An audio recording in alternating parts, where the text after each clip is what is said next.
తిరుమల తిరుపతి దేవస్థానం ప్రపంచ ప్రఖ్యాతిగాంచినటువంటి ఆ దేవదేవుడు అయినటువంటి శ్రీ వెంకటేశ్వర స్వామి యొక్క ఆలయము, దాని ప్రాధాన్యత, దాని పవిత్రత అన్నీ కూడా వాటికి భంగం కలిగింది.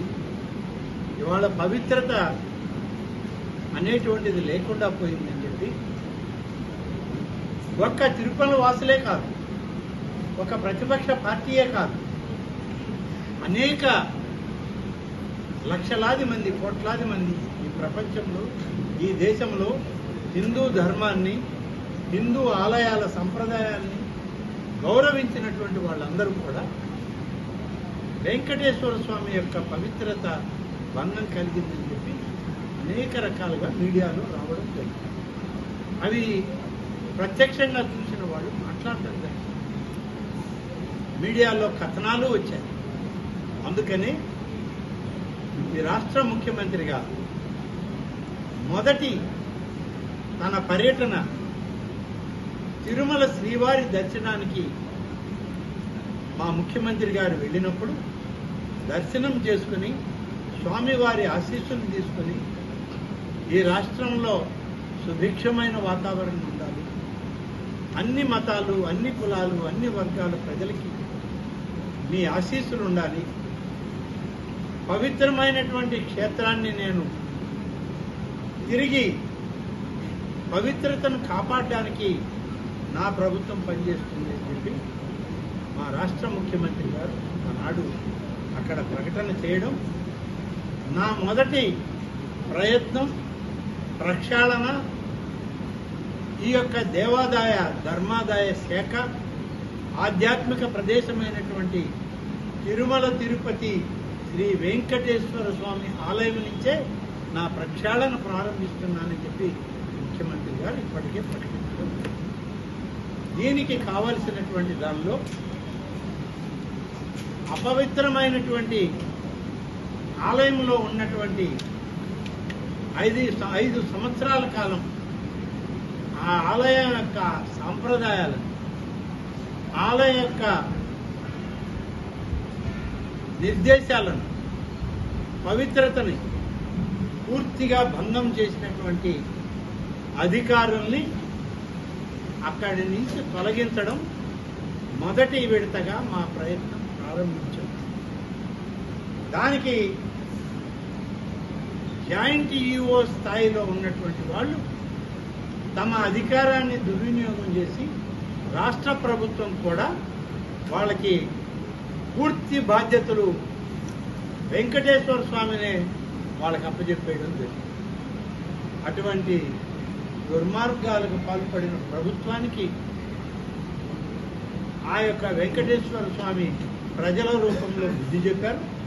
ఈ అధికారుల్ని తొలగించి వాళ్ళ మీద చర్యలు తీసుకోవడానికి ముఖ్యమంత్రి గారు ఇప్పటికే ప్రారంభించి పనులు నూతనంగా సీనియర్ అధికారి అయినటువంటి శ్రీ శ్యామలరావు గారు ఐఏఎస్ గారిని ఎగ్జిక్యూటివ్ ఆఫీసర్గా ఇప్పటికే నియమించడం జరిగింది.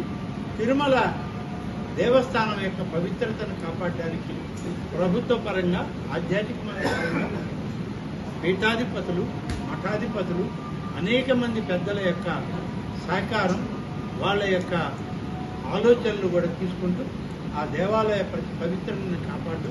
అదే కాదు, ఆంధ్రప్రదేశ్ రాష్ట్రంలో 27,000 దేవాలయాలు, 27,000 దేవాలయాల్లో 7,000 దేవాలయాలు పెద్ద దేవాలయాలు ఉన్నాయి.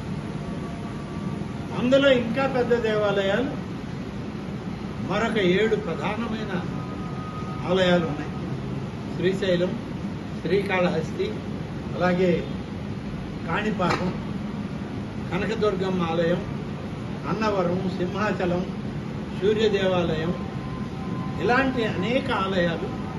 మనకు పక్కనే ఉన్నటువంటి శ్రీరామనవమి ప్రాధాన్యత చెందిన ఒంటిమిట్ట ఆలయం, అలాగే శ్రీ రామతీర్థం విజయనగరంలో ఉన్న రాముల వారి గుడి, ఇలాంటి పెద్ద ఆలయాలు ఉన్నాయి.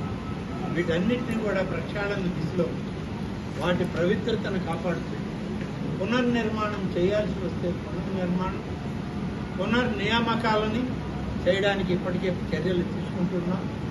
ఉన్న ఆలయ కమిటీలన్నింటినీ కూడా మేము రద్దు చేయలేదు, కానీ ఇప్పటికే చాలామంది వాళ్ళకి సమయం ఉన్నా మేము పరిపాలనలో చేయలేమని చెప్పి రాజీనామాలు చేశారు.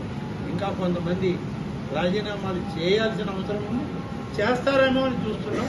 వాళ్ళు చేస్తే మంచిది, లేకపోతే చేయాలనేటువంటి ఆదేశం కూడా మా శాఖ నుంచి మేము కూడా ఇవ్వడం జరుగుతుంది. పూర్తి ప్రక్షాళన చేయడానికి ప్రభుత్వం నిబద్ధతతో నిర్ణయం తీసుకుంది. మా శాఖ కూడా ఆ విధంగా పనిచేస్తున్నాం. మాకు కూడా ప్రభుత్వంలో ప్రిన్సిపల్ సెక్రటరీలు మారారు. ఉన్న ప్రిన్సిపల్ సెక్రటరీ స్పెషల్ సిఎస్గా ఉన్న కరికాల వల్లవని రిటైర్ అయిన ఆయనకి ఎక్స్టెన్షన్ ఇచ్చారు వాళ్ళు. మేము ఎక్స్టెన్షన్లు ఇవ్వలేము. ఉన్న అధికారులు చాలామంది ఉన్నారు, వాళ్ళకి పోస్టింగ్లు ఇవ్వాలి కాబట్టి వారిని మేము అడగలేదు. ఆయనే రాజీనామా చేసి వెళ్ళారు. ఇప్పుడు అక్కడ దాన్ని పూర్తి స్థాయిలో మంచి అధికారిని వేయాలి. కమిషనర్ ఎండోమెంట్స్ ఉన్నారు, వాళ్ళని కూడా కలుపుకోవాలి. అన్ని మా శాఖలో ఉన్న అన్ని జిల్లాల్లో అధికారులందరినీ సమన్వయం చేస్తారు.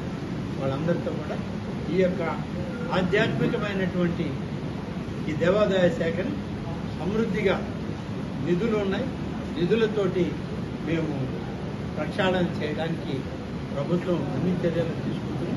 ఇటీవలనే ముఖ్యమంత్రి గారి సూచనల మేరకు ఆయన ఎన్నికల సందర్భంలో ఇచ్చిన వాగ్దానంలో భాగమైన బ్రాహ్మణులకు, అర్చకులకు ఎన్నికల ప్రణాళికలో పెట్టినటువంటి ధూపదీప నైవేద్యాన్ని పెంచుతాము మేము అధికారంలోకి వస్తే అని ముఖ్యమంత్రి గారు చేసిన